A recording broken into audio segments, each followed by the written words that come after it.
Hello, this is Angela Gartner, your host of Northeast Ohio Parent Talk. We are here with Abby Dosen. She wrote the book Realistic Self Care for Moms. Hi, Abby. Thank you so much for coming and talking to us today. And I wanted to talk to you first about your book. So, can you tell us why this book? Why did you decide to go ahead and talk about self care for moms? Hi, absolutely. Thank you so much for having me here. I'm so excited. Um, Realistic self care for moms really came from my own experience. And people have always kind of told me, oh, you should write a book. You should write a book. And it was in the back of my head. But until I was in a situation where I had three girls, 3 years old and under, and I was thinking, I don't know how to take care of myself right now. I don't even know what I need right now. That's when the true idea was really born. And I remember my husband would come to me and he would say, well, why don't you just go do something for yourself? I'll watch the girls and go take a break. And I would say to him, I don't even know what I would go do. What would I go do right now? And it kind of triggered this fear in me. People had warned me, don't lose yourself in motherhood. And the combination of both of those things got me serious about sitting down and kind of brainstorming this list of layers of self care or levels of self care. And I started with the basics. Am I eating well? Am I sleeping enough? All of those basic needs that we joke about in motherhood and say, oh my gosh, I don't have time for a shower. My kids look great and I haven't showered or washed my hair in days. And it's this joke, but at the end of the day, it's kind of not funny. We really need to make that time for us. So we can giggle at it, but only if we're going to take that time for ourselves.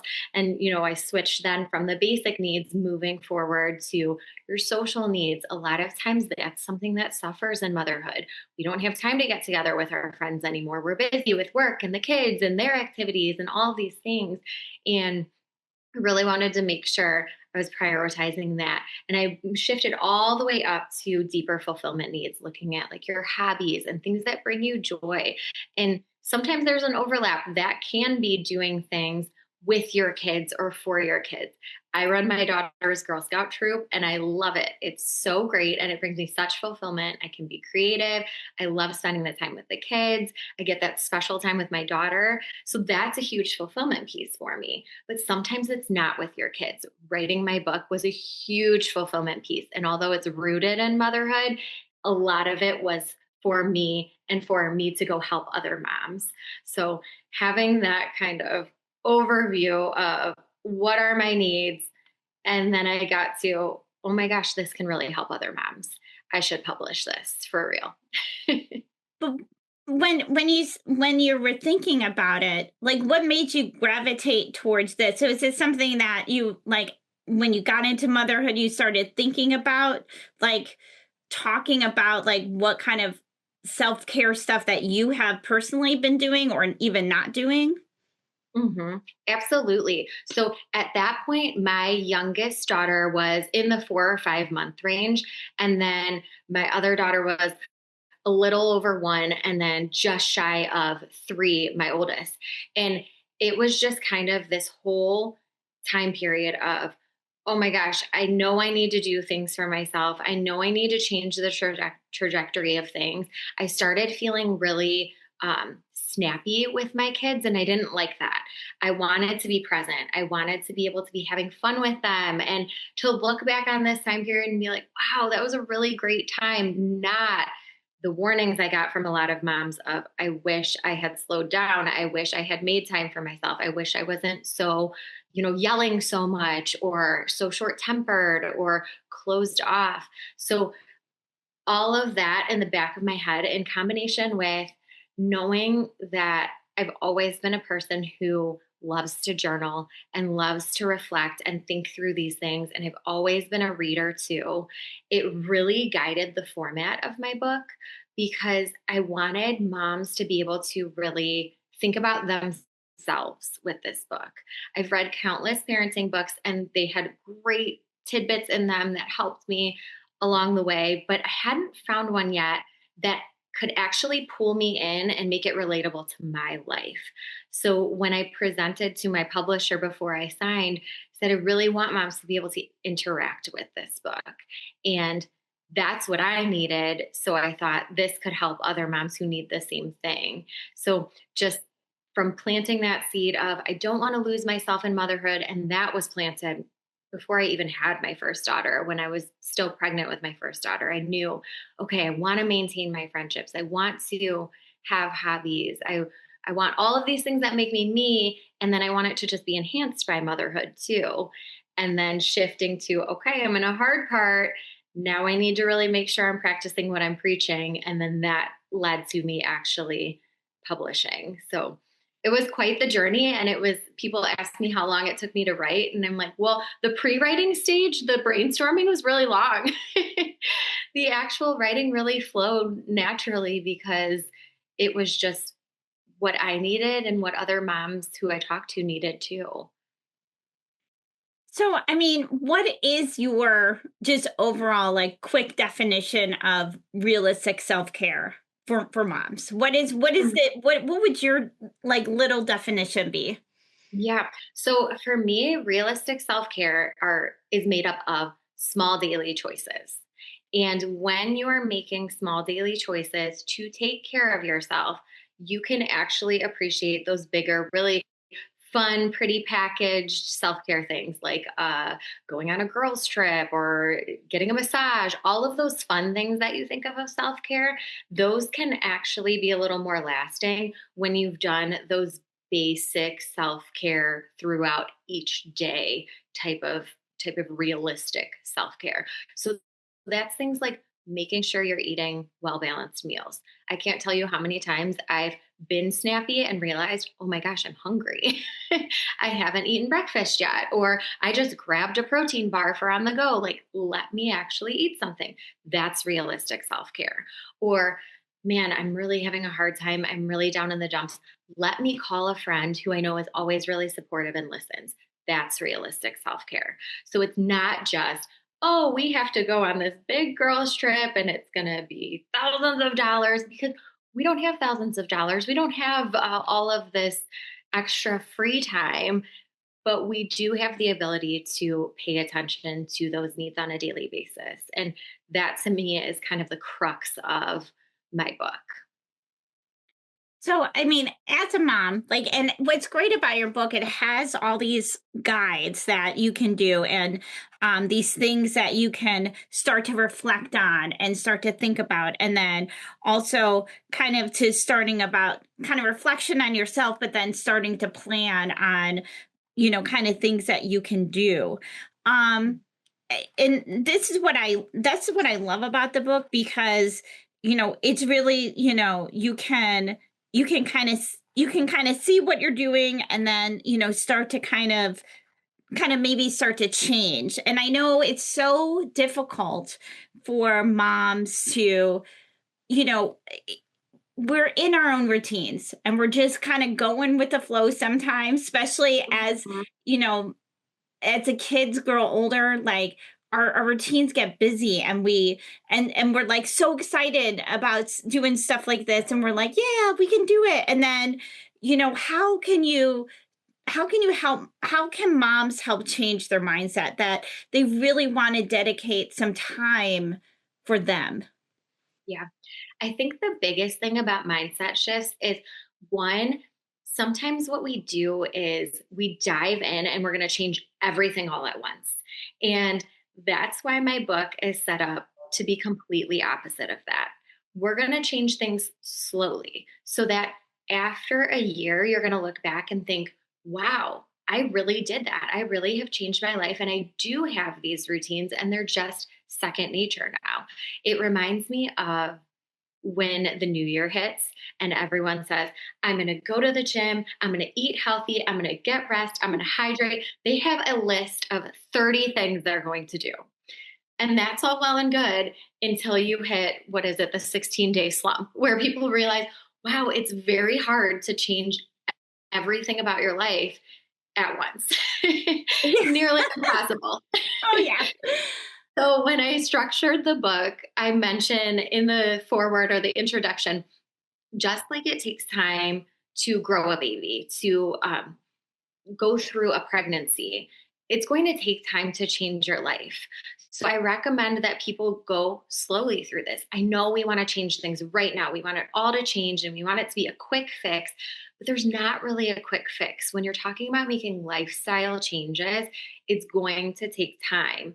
And each chapter is structured so that you can spend several weeks or a month just focusing on that little piece to the puzzle. And then once you've kind of mastered that little piece, you can move to the next piece. And then before you know it, you've built these habits all together and your entire life has changed because you actually made sustainable small shifts, not here's the 35 things I want to change. Okay, we're starting tomorrow and we got to fit all 35 into a day where we've only got 5 extra minutes to do it. It's just not realistic. So doing that slowly and bit by bit until you look back months later and think, oh my gosh, I'm so glad I started. No, that makes totally sense because, as parents, we do want to, like our kids, it is a process. And I think we're always doing, and it's for us though, like to take your time with this book and make sure that you can deep dive it, that you don't have to finish it in a month. You don't, it's not, it's something that you can kind of hold on to and keeping working at it. And that's what we're doing as parents. Like as we are in motherhood, we're just keep working at all these little things and as they're learning and taking like these little chunks. And I feel that moms, have a hard time a little bit with support. So, it's something that, support as far as in, you know talking to other moms about things, but then also, maybe gaining new friends, and then also just trying to, um, not isolate ourselves. So can you talk a little bit about that and how is that part of like the self-care as well? Yes, absolutely. Support is so important. And again, having my book structured in a way that moms can interact with it independently and individually in their unique circumstances really helps because I ask them in the support section to look at what support they have because it's so apples to oranges. Even if I look at my own, if I pick three close friends and I look at our different layers of support, it's all so different. And if you can tap into what support you actually have, make peace with maybe I'm not going to have a close grandparent that lives 5 minutes up the road that can come babysit. They live out of town. Okay, let's make peace with that. But do I have a friend up the street that we can trade babysitting for? Or just the other day, a friend of mine had to take her older daughter to this and her other older daughter to this, and we had dance lessons. And I said, oh, I can pick her up from school and take her to dance lessons, no problem. And then a week later, I needed the same help. So I saw somewhere it was a quote, and I'll paraphrase it something about if you want the village, you have to be a villager. And I think in our world, we've kind of become so isolated and so much so I can do this on my own. I don't need any help. I don't want to put anyone out. I don't want to make it harder for anyone. And let me tell you, it was so easy to pick my friend's daughter up from school with my daughter to take her to dance lessons. They were thrilled that they had this special little experience together. It lightened her load. And then it came full circle at another point when she could do the same for me. And we both had those moments of, oh, I don't want to be an inconvenience to you. I'm so sorry. And it's like, we want to help each other. It's instinct to want to help each other and want to support each other. A lot of times it's our own minds that are saying, no, don't ask. Don't ask for help. Don't let someone go above and beyond for you. We all deserve that. And you can see it in the way that we want to do it for other people too. So looking at support from that villager standpoint, and the village doesn't have to just be family. A lot of people get hung up on my family's out of town, or I'm estranged from a family member, or I don't have any siblings, so I don't have aunts and uncles that can come over and help. But we've got neighborhoods, we've got school clubs. There's so many wonderful mom groups in Northeast Ohio. I have discovered so many different groups that offer mom meetups or like meet up to go for a walk together and you bring your kids to it, and just creating that support where maybe it's not someone babysitting for you, but if you can go on a walk with another mom and get the support of, I'm going through the same thing. Potty training is so hard. Hang in there. Here's my best tips. Do you have any? Like that is support too. That camaraderie is also support. Um, Even like meal trains and things like that. Um, Being able to reach out to other people and at the same time being able to accept when they reach out to you and want to help you, and vice versa. It's just huge, but it's a mental hurdle to overcome. I remember when I had my oldest daughter, and my mother-in-law would say, "Oh, I can pop over on Wednesday and you can go run errands or something, go to the grocery store."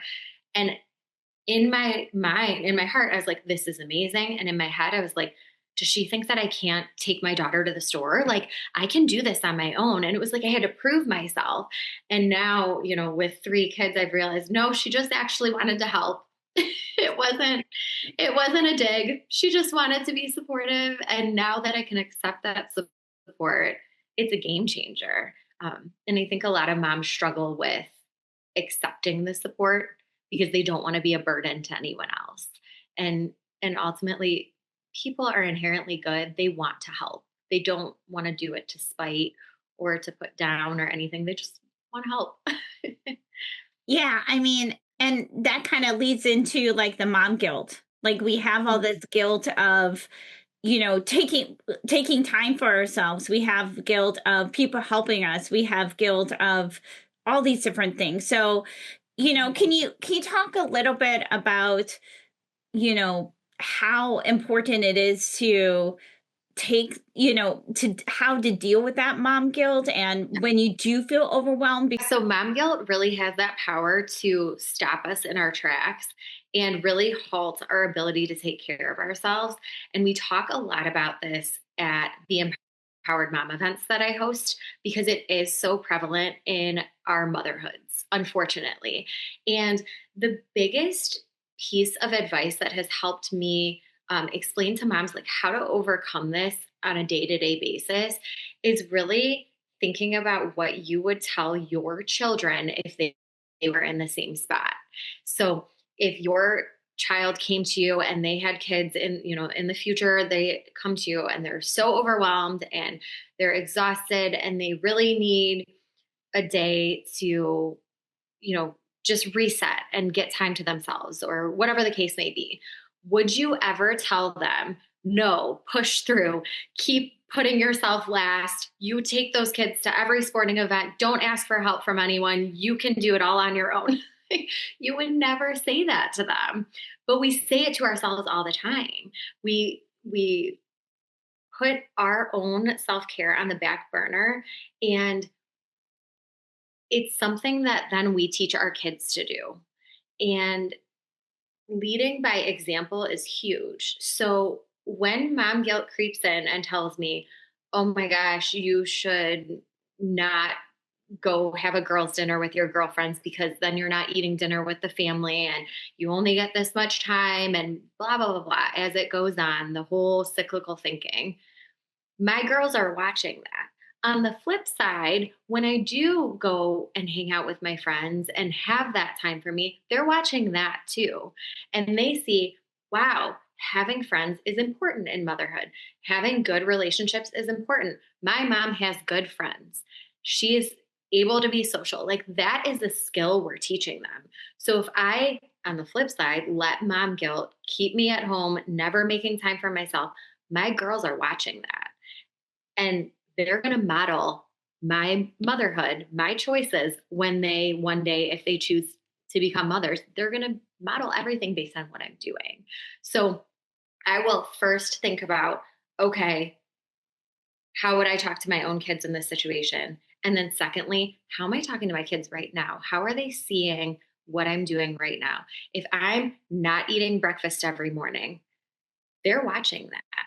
And I know that for a fact because I remember, and I talk about this in my book. I remember when I was teaching in middle school, and I'm a very go, go, go person. So for me, the basic needs have to be really structured out, or I will be the person who didn't eat lunch that day because I was busy creating something or grading or doing this or doing that. So a lot of times I'd have my lunch at my desk and, kind of eat it, be doing a million other things. And we had a couple of days of indoor recess. So the kids were all eating in my classroom. They saw what I was doing. And a couple of the girls came up to me at one point to just to chat, and they said, "Oh my gosh, aren't you so hungry? You never eat anything." And it hit me like a brick wall. I was like, what am I teaching these 12 and 13-year-old girls? They're watching me. From that day forward, I had a lunch every day. I sat down and I made sure to eat that lunch, whether they were in the room watching me because it was a rainy day and they were inside, or whether they were down at the cafeteria. I knew I was going to have that lunch there because I would not set the opposite example. I wanted them to see what healthy choices looked like, what it meant to take care of myself.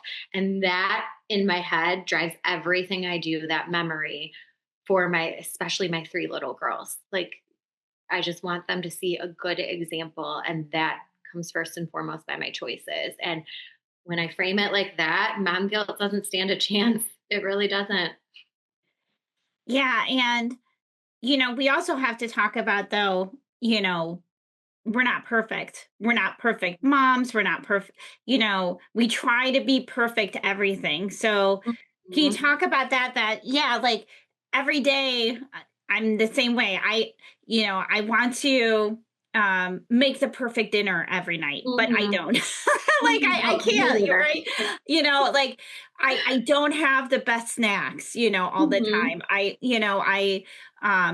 As a mom, you have to juggle your priorities, and Yeah. sometimes there's things that you have to do that um that to make sure that we have a house over our head. Yeah. So um Yeah. yeah, so kind of talk about that too, that it's okay to not, as much as we want to do all these things and take care of ourselves, sometimes we might skip a step, right? We might miss a beat, but how do we get back when, like, we have all these great ideas and we want to do this, and we're like, okay, we're going to do this, and then Mhm. all of a sudden you fall back into your old routines. Mhm, mhm. Yeah, I think the biggest thing is giving yourself grace. We are doing this motherhood thing for the first times in our lives, in the same way that you're doing everything for the first time. And I think we forget that a lot. We think, okay, I have to have it all together at all times. I have to try to achieve perfection. And we know perfection is not real. And when we put ourselves against this idea of perfection, we're never going to add up because it's not achievable. Life is going to throw curveballs. There's going to be moments when we do have to shift. And if we hunker down and think, wow, I'm failing, I'm doing such a bad job, whatever area we failed, quote unquote, at, we're not going to be able to get back up. But if we frame it as yesterday was really tough, here are the areas that I really wish that I would have handled differently. And maybe that looks like an apology to our kids. Maybe that looks like an apology to ourselves. Maybe that just looks like, okay, so I wanted to work out yesterday and I didn't have time. We just had a million different things. So today, here's when I'm going to do my workout. I have it planned out, and here's how it's going to work out. Instead of saying, oh, well, the whole week shot, I didn't get this, and this done. So I'm back to square one and I have to give up completely. It's like life is not meant to be robotic as much as AI tries to infiltrate. Like, we are not robots. So we can't live on, okay, from this time to this time I'm going to be eating my breakfast, and from this time to this time I'm going to be journaling, and this kids happen. Someone's sick, or someone reminds you they have a project due that day, or whatever, things happen. And we have to think on our toes, and we do have to prioritize. And I think when we look at our mindset work here and think about how we handle these things, the prioritization, that's a skill. And it's a skill that moms are really good at. We just have to remember as we do our prioritization, make sure to prioritize that self care, sneak that back in, and make sure, okay, even if I didn't get to sit down and journal and have like my quiet time today, maybe we could go for a walk as a family. And it doesn't look exactly like, I don't know, this picture perfect. For me, this is fictional, but it would be wonderful if I could sit down every morning and light a candle and have my cup of tea and journal. I wrote a self care journal. I want that to be part of my life. It is not realistic for my life right now. It is not going to happen. But I can take the girls on a walk and it's quiet. I can hear them laughing and riding their bikes ahead of me, but like that's my quiet time right now. So I'm not going to beat myself up because I didn't have my hot cup of coffee and tea and quiet, beautiful thing. Maybe one day that will come. Accepting that it can look different in each stage really helps you from being in that spot where you're beating yourself up over not achieving all you set out to achieve in that day or week or month.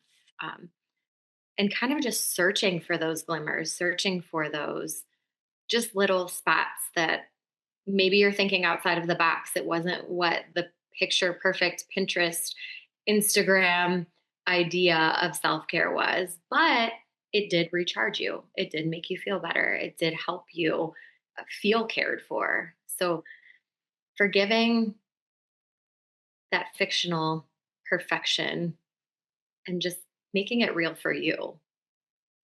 Yeah, I mean, and I mean, to your point, having that realistic goal for you, like your Mhm. care for you, like tailor it to you. I think we Uh, do have these, and social media doesn't help because you see mhm. all these perfect moms who, are doing perfect things, and a kid, you feel as Yeah. perfect. Everybody puts Mhm. their best self on Facebook or Yeah. or Instagram, like, Mhm. and you know you have, and is it fair to say you have to do something? It's what is realistic to you, right? Yes, absolutely. Absolutely. And really seeing through the curtains of social media. And I think I hope there's a shift happening where more people are showing the real side of things and showing you, like, hey, this is actually what's going on. It's not always picture perfect. That's my hope for social media. But in the meantime, when you still are seeing these really curated images and whatnot, we have to be our own reminder of, okay, these people have hard days too. It's not as picture perfect as it is, as we think it is. So forgiving that in our own lives and just realizing, I mean, people will say to me at the empowered mom events, for example, when I hosted the first event, a mom came up to me at the end and she said, I walked in and I just feel like I knew like everybody in the room just probably had it so together. And I was the only one that was like, oh my gosh, I feel so frazzled. And motherhood is just so hard for me. And she said, by the end of it, I realized we were all in the same boat. I looked around the room and you said something and everyone was nodding along and I knew, oh my gosh, I'm not alone. I'm not the only one who feels like some days I am surviving, or some weeks are just really hard, or some phases are difficult for me, or I am lacking in self care. I mean, I tell people all the time. Someone came up to me at the end of a different event and said, you just seem like you have it so together. And I said, that's so funny that you said that, because I just told her that on the way here, I was like thinking, wow, my brain feels like it's spinning in circles. I have so many things to do. Like, I feel like I don't have it together at all. So just admitting that to people and realizing when you talk to people and you are vulnerable in that sense, it opens the door for such genuine connection versus being afraid to share that something was hard, or that you're struggling in an area, or, you know, things aren't as perfect as they seem at all times. So, I mean, what advice would you give to moms to find that realistic thing one day, like one Mhm. day at a time, 1 hour at a time, right? So what Yeah. is what advice would you give to how they can find to kind of slow down and take that and find that time during the day to, even if it's something small, even if they're, I mean, my go-to is like, chocolate. Mhm. Like, I have to have something chocolate every day. I don't know if Yes, it's self-care, but maybe it is my self-care. I don't know. I love it. I love it. It's a little treat. I love it.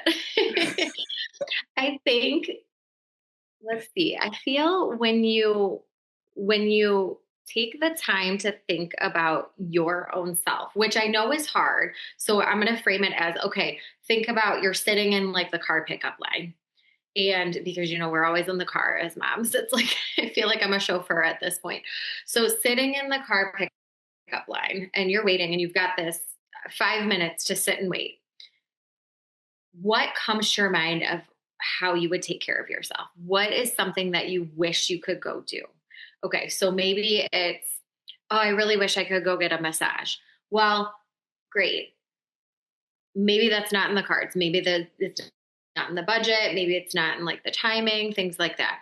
But what I have is I have this like, it's almost like a beanbag type thing that you can put in the microwave, and I'll put it on my shoulders and like do an at home eye mask. Okay. It's not the same thing as a massage, but it takes significantly less budget and time. And I can do that. And it makes me feel just a little bit better, a little bit cared for. So that idea of kind of thinking outside of the box, if you can go get the massage, fantastic, but that's not always realistic for us. So if we have these things situated in our everyday life where it's actually attainable, that really helps. Or I've always really liked to do yoga.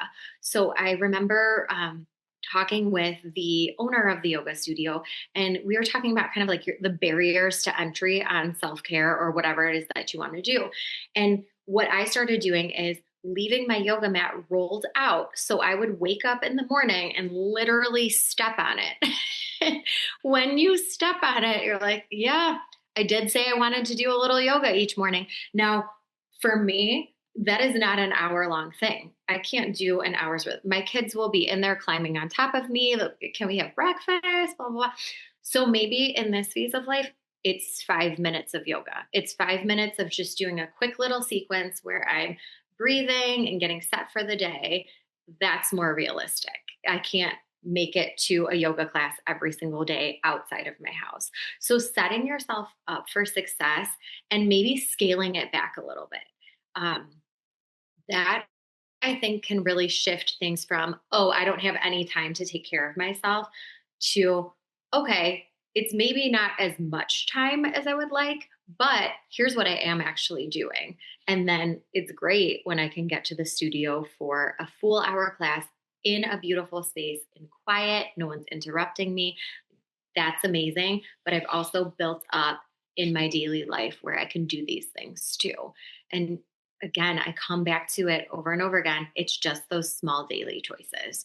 It's so easy to tell ourselves we have no time, but I think sometimes we're just looking for these hours upon hours of time.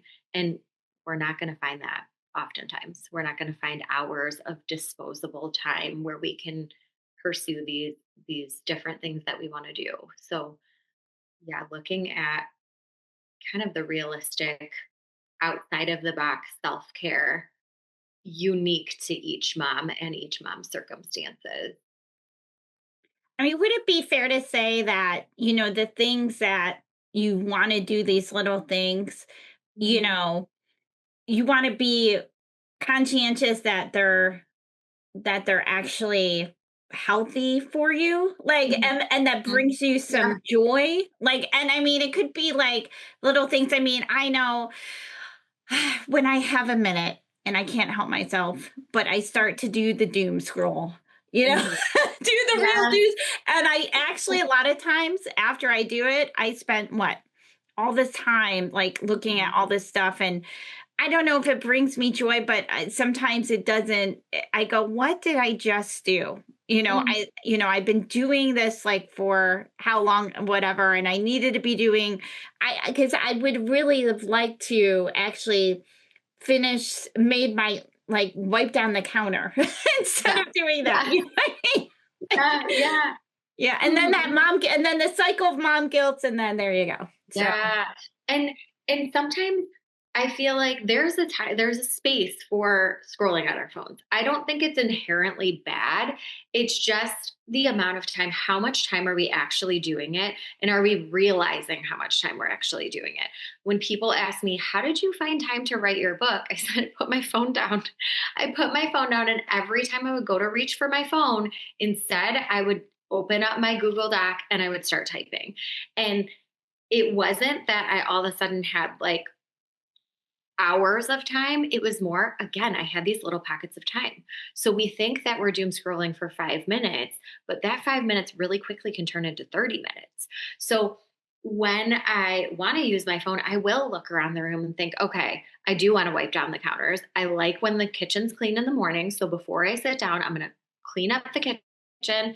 Everything's going to get reset. Then I'm going to sit down and I am going to scroll. But also, to take like the doom out of it, I'm going to clean up my feed. So as I scroll past someone and see, oh, wow, you know what? This account really makes me feel mom guilt. It makes me feel like I'm not adding up. I'm going to unfollow because it's not good for my mental health.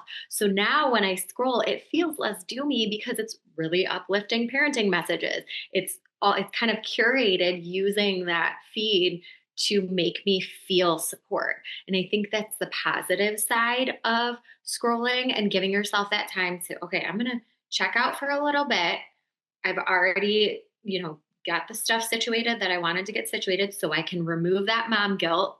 And then, wow, what I'm seeing is making me feel better, not worse. And that I think is an underestimated, we give a follow to someone and we think, oh, whatever. Oh, I always feel bad when I see their post, but keep on seeing them.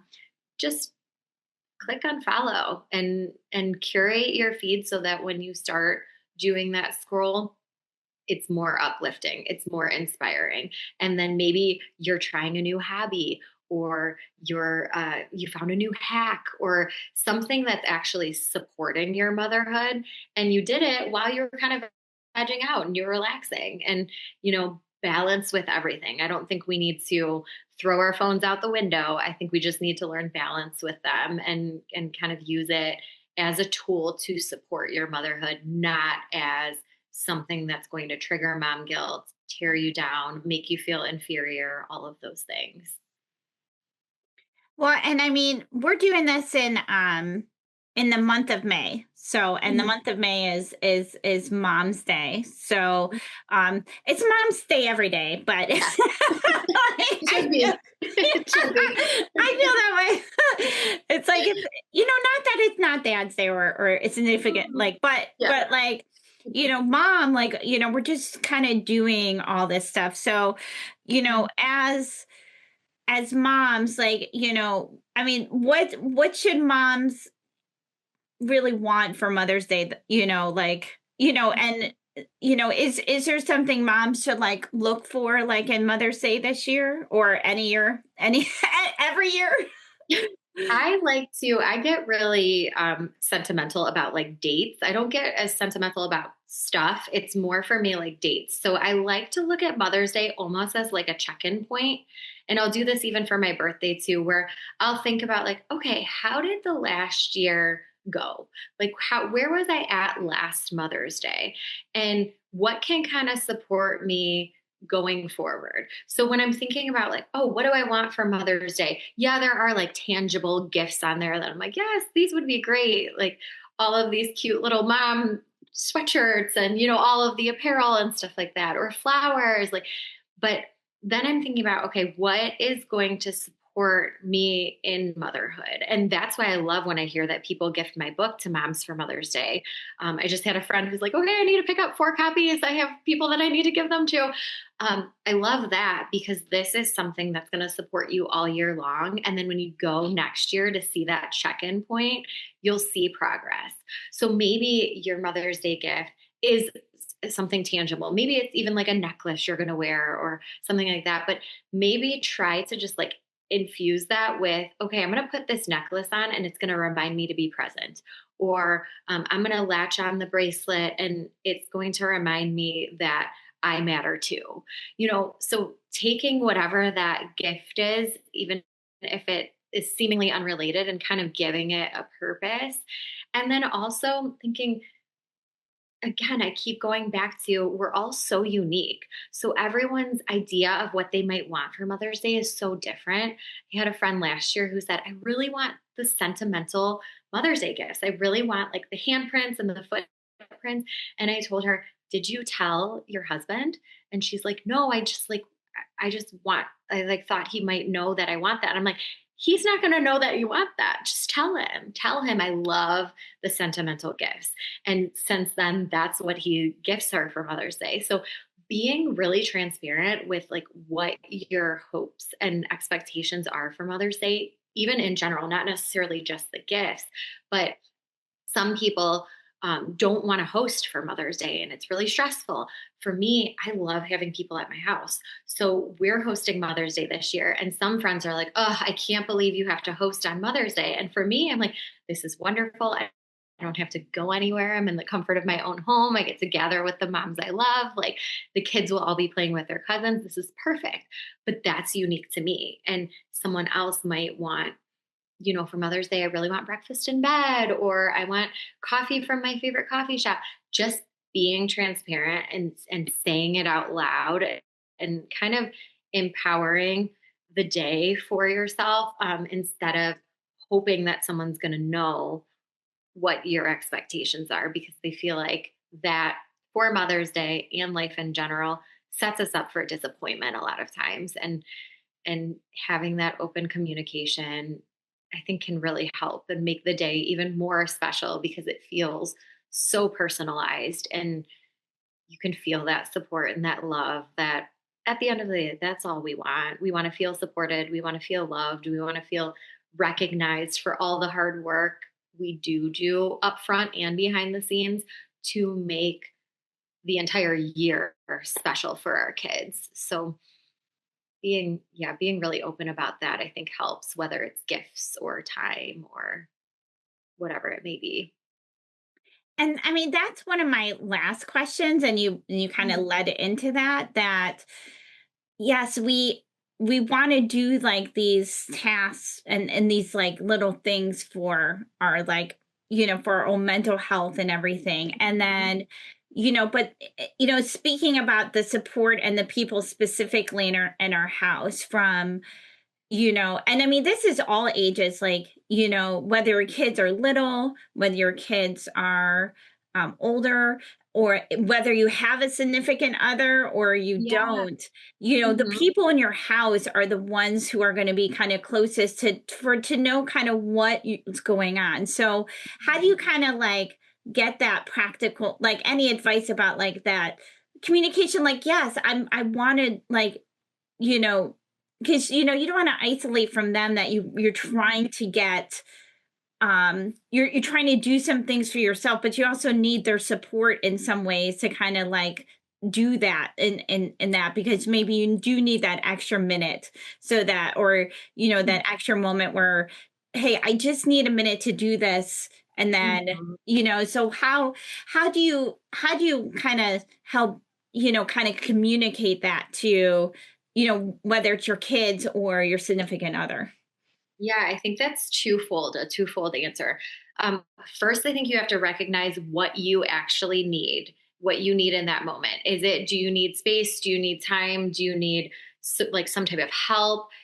What is it? And once you can actually step back, because I feel like a lot of times what happens, like my house will be chaos because I have three little kids. They're 6, 4, and 3. So they're like running around while I'm making dinner, and I'm like tripping over them. And I'm just getting more and more irritated because I hate cooking dinner. Fun fact about me, much to the dismay of my family, I'm really not a dinner cooker. Hopefully that's on my 2026 goals. But, you know, in that moment, instead of me waiting till I'm so heightened and then wanting to scream, everybody get out, it's okay, I'm getting frustrated. I need everyone to not be in the kitchen. So before I get to that point, it's communicating then to my kids, girls, I'm trying to cook dinner. It's very frustrating when I'm tripping over you because you're running around in the kitchen. If you want to run around, you have to go downstairs. So just communicating that and being honest to them, and they're little. So it's got to be a quick conversation for them. But as your kids get older, or if this is a conversation with a partner or spouse, or if like grandparents live in the house or aunties or uncles or something, like communicating at the appropriate age level to them what you need. So whether it would be, I remember growing up, my mom couldn't stand like our stuff all over the house. And, with kids, your stuff just spills all over the house. So, what she would do is she would stack it on the steps to go upstairs because our bedrooms were upstairs. So, we knew when we saw it stacked on the steps, it was our responsibility to take it up. And that was a way that she communicated a need. I can't stand all this clutter. There's all of your things all over the place. She took it to the steps and we took it up and put it away. And that is another way of communicating things. I mean, I can't remember explicitly if there was a conversation. I'm sure she said something like, okay, I'm putting it on the steps, get it upstairs. And then it just became a routine. So instead of her looking around the room, feeling so overwhelmed, thinking, oh my gosh, look at all these things. Now I have to go take it all up into their bedrooms, put it in all their drawers. She did the first step, which was kind of her. I feel like I do the opposite and tell my kids, all your things are in here. You better pick them all up. So she did the first step for us. And then we had to do the second step. And that was a way that she could communicate her needs and keep the household running in a way that supported everyone. And it boils down to being team players and showing teamwork and realizing this is all gets done, but it doesn't all need to get done by mom. I'll open the dishwasher and say, oh my gosh, the dishwasher's done. It's time to empty it. And all the little feet come running now. Did that happen overnight? Absolutely not. Will it stick into like the middle school years? I don't know. I'm crossing my fingers, but I can't speak to that yet. But right now, I've worked to incorporate them into these tasks where I'm not going to lie to you, it is very helpful. I bring the laundry basket up. I start my littlest 3-year-old, she will start looking at the socks, sorting out the undies, like getting those things that she can do at her age. But now my 6-year-old and my 4-year-old, they can take their clothes and put them away in their drawers. Is it the way I would do it? Not necessarily, but it's getting done and it's lightening my load and it's working together as a team. So my hope is down the line, this will continue because it's something that's kind of ingrained. So communicating, hey, the laundry needs to get put away. We want to make sure we have clean clothes. That's a form of support that's often overlooked. So communicating not only to spouses, partners, other adults in the house, but really also communicating to your kids too.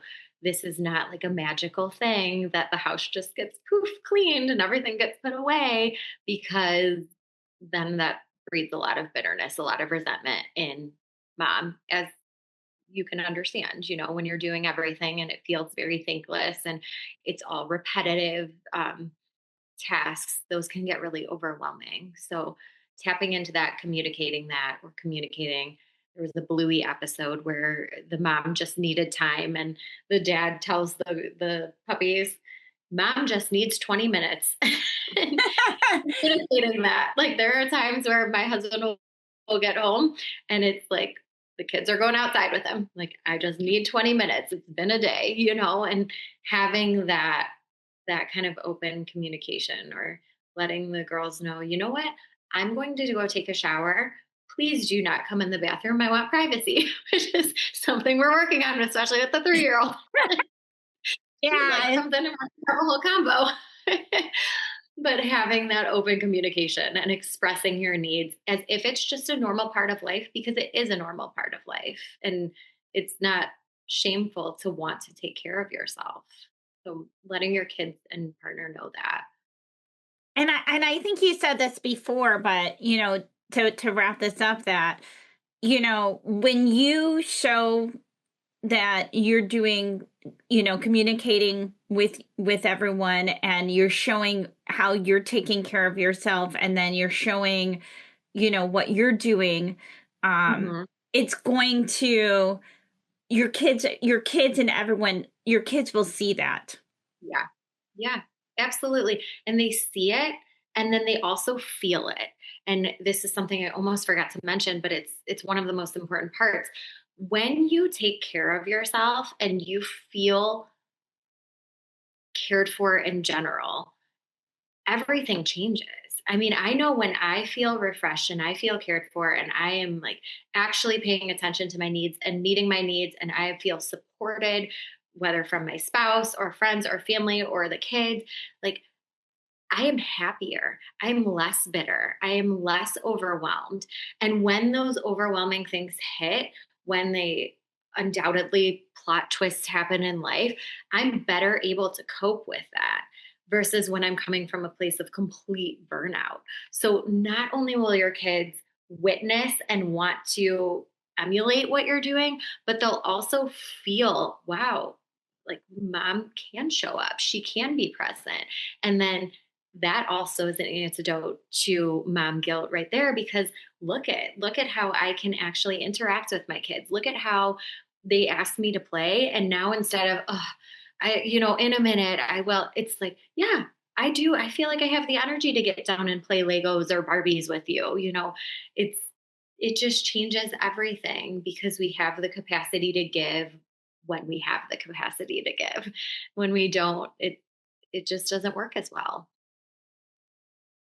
Well, I think this has been super helpful, and I really appreciate your time today. Um, so we have your book, Yeah. and we will be giving one away on Northeast Ohio Parent. But can you tell us a little bit more about how moms can go ahead and get the book, and then um, now I know you have the empowered mom events that you do through the year. So can you give us a little bit information about that if that goes on throughout the year, and then give us some ways for moms to connect with you. Yeah, absolutely. So there's two major ways, well, three really, that you can connect with me and get the most updated information on events and places where my book's being stocked locally and things like that. So first of all, if you follow A Dosen Books on Instagram and on Facebook, and it's spelled just like my name, Adosen, books with an S. So maybe more books coming. um, that both of those places are great. And then I also have the Empowered Mom Co on Instagram, and that's also linked right on A Dozen Books. That's where you're going to find everything about events. So right now we host events that are open to the public, and we also offer partnerships where we'll come into like a mom group or any type of like church mom group or whatever it may be, we'll come in and do the workshop explicitly for your group. I'm working on virtual events because I know I have a lot of followers who are not Ohio based. So they've been asking, okay, let me know when you have it virtual. So that's a work in progress. But you'll find all of that information on the Empowered Mom Co. and also on A Dozen Books. You can also visit my website. I always have like the ticket sales right there and then the link back to purchase the book directly from my publisher if you'd like, which is Better Day Books and Schiffer Publishing based in PA. But it's also available wherever books are sold. So if you are an Amazon buyer, Target.com, BarnesandNoble.com, several local bookstores and boutiques have been stocking. So you'll find all of those shops on A Dozen Books Instagram or my website.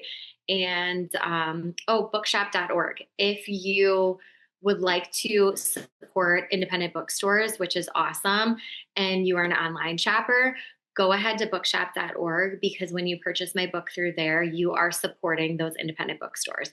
So don't feel that you have to only buy from the big box stores online. You can go to bookshop.org, and that's a wonderful, wonderful way to support local indie bookstores. So, yeah. Well, and everyone can find those links too. We will have those links below when below the video. So definitely thank you so much, Abby. It was so nice talking to you. And again, this is Angela, your host of Northeast Ohio Parent Talk. We're going to have more guests each month, and we thank you so much for watching.